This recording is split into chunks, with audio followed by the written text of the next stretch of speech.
Going on, guys? It's been forever since my last video, so I figured I'd kind of show you what I've got going on here and what I've been up to lately.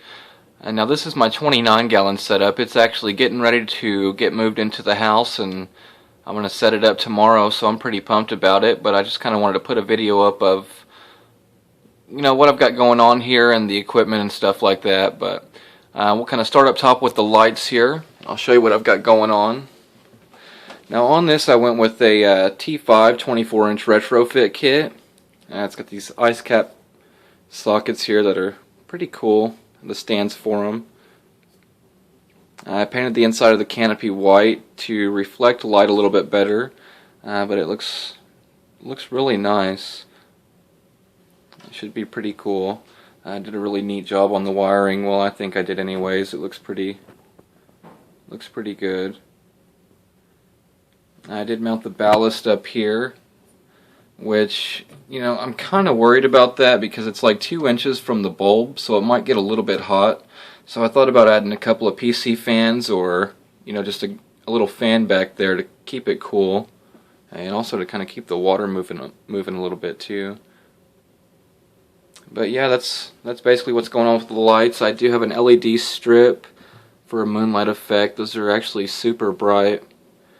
I do need one more bulb, but I have a Blue Plus ATI bulb on the 10-gallon that's pretty much brand new. It's a couple months old. I'll probably put that on there to save a little bit of money for now. But yeah, I thought I did a pretty good job on that. It's looking pretty good. Now with the money I spent on this, I could have went out and bought a lot brighter, definitely a little bit nicer of a lighting, you know, with a nice fixture to be above the tank without this canopy, but we're going to be putting it in the living room, and we like the canopy, so I figured it'll block a lot of that excess light out a lot better. Because right now with that little 10-gallon, there's a glare on my TV. I hate it. But we'll get into the tank here, and there's my overflow box. Now if you guys watched my last video, you notice I cracked my other tank here on the corner right before I'm getting ready to set it up, of course, but I went and picked this one up off of Craigslist for 30 bucks. It was pretty dirty, but I got it all cleaned up and it looks pretty good. There's one little scratch right there, but it's not really noticeable.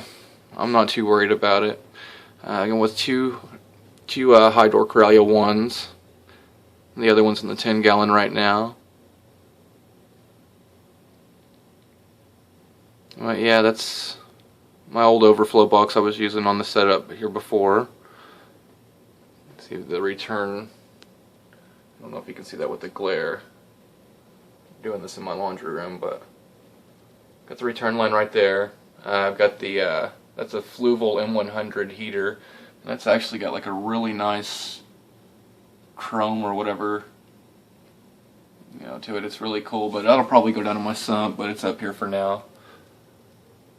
And I did go with I'm going to go with a more heavier, coarser sand. So this is what I'm going to use here for this. It'll be a little bit different than that fine sugar sand I've always had. I figured it, you know, I just hate the sand blowing around all over the place after, you know. But so this one should stay in place a little bit better, and it's a little bit more coarser of a sand.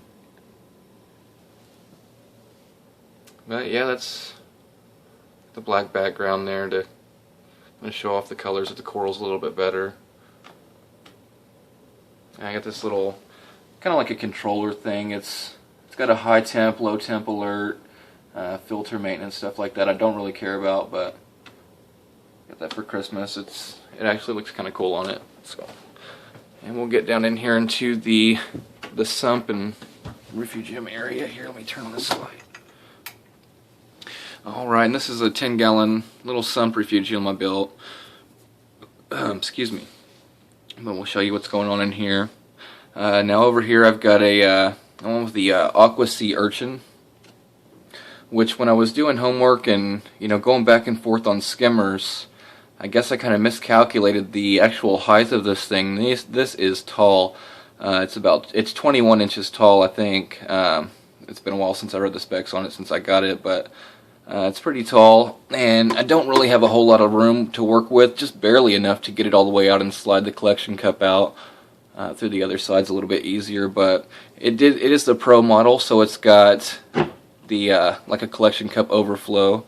I've got some vinyl tubing going down to a jug I have back there. Back behind here is going to be the filter sock, and I went with 3/4 inch plumbing, PVC on that. There's a ball valve on the back side of this one. It's got a Mag 5 pump on the Aqua C here. Over here, my refugium's a little bit smaller than I originally wanted it to be, just because I miscalculated the footprint of, you know, the skimmer with the pump on it. So I knocked that baffle out and moved it in a little bit. So I'm working with about 4 inches across and whatever it is wide. So it's actually not too bad of a refugium section. It's a little bit bigger than a little small hang on the back would be. So, and the bubble trap. And the glass here is 8 inches on this side, 7.5 on that side. And it goes over into a little bubble trap. There's an inch across each way, an inch that way. Come up and back over. Over here's the return pump section. I think that pump is it's like 470 gallons per hour, I want to say, so it should do pretty good. I want the ball valve on the inside of this so I can adjust it as I need to without having to reach around the back of the tank. Probably put a little bit more sand in there, but yeah, man, that's basically it. Setting it up tomorrow, super pumped about it. It's a lot better than it was when I first had it set up back in the day with, you know, just basically a bio wheel hang on the back and a seat clone, so I think it's coming a long way. It should be a lot better this go round.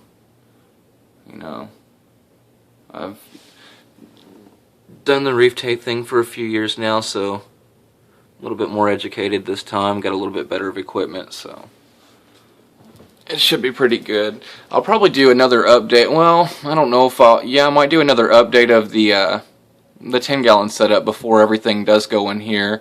I'm just going to basically move it over till this tank cycles and then, you know, start adding everything to this tank, but I'll probably do another video before I take it down. But yeah, that's basically what's going on, guys. I just wanted to kind of show you what was happening with the tank and what's going on. Another look at that lighting there. But yeah, thanks for watching, and thanks to all my subs for, you know, watching my videos, and for all the new subs, even, you know, subscribing to me off of my older videos. So I really do appreciate that, guys. Thanks for watching. Peace out.